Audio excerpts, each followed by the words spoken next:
Quick look at the work we did yesterday. We'll have a much better video of this in the future, but I wanted to get this while the swales were still holding water. We did the calculations last night. In this 525-foot swale system, we're holding about 21,000 gallons of water in the swales. That's not including what's in the land. There's a little machine that did the work. And this is one of our this actually is the longest swale we put in. You can see the students got it not just cleaned up and dressed up and mulched and cover cropped and done yesterday, not just dug. This is why we did not do a Q&A last night. I just wanted everybody to eat and take a break. We had to get this done. This rain started literally about an hour and a half after we completed this project. And you can see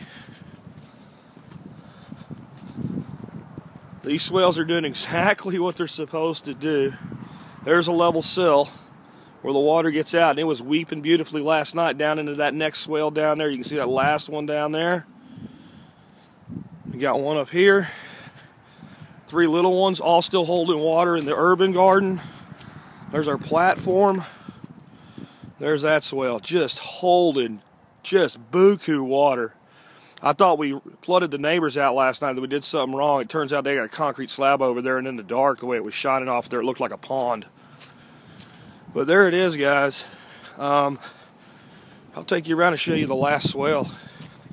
So what we did, you get this. I mean, we did not mess around, and the scale on that ditch where the water is about 6 feet. It doesn't look 6 feet when it's empty. And right now it's about 45 degrees out. When you think about crossing it by jumping across it, you realize it's 6 feet. The excavator was pretty soft on the land. There's one scar it put where it had a tough time turning around. But you can see that with the rubber tracks, it really didn't tear much up. And that is a 6,000-pound machine, about 3 tons. That's a very small machine for an excavator, but very powerful, very agile. Look at the contour bends in that. So I wanted to have this to go along with the post. There will be no show today. We were going to do a Q&A last night, but these guys really worked hard. And I just did not want to, after as hard as they worked, put them through an organized Q&A last night. So you can see this comes all the way down here. And we buried pipe in there too. You can see that little stand-up pipe at the end. We ended up calling this one a little short. We got into really bad rock, so we'll stub that pipe up back there. But we figured it was easy. Just bury some pipes and we'll tie water in. And I know you might be looking at all this water going, why would you worry about irrigation when you got this? Well, this is wintertime, and there'll be some dry seasons, and this will just help us accelerate it.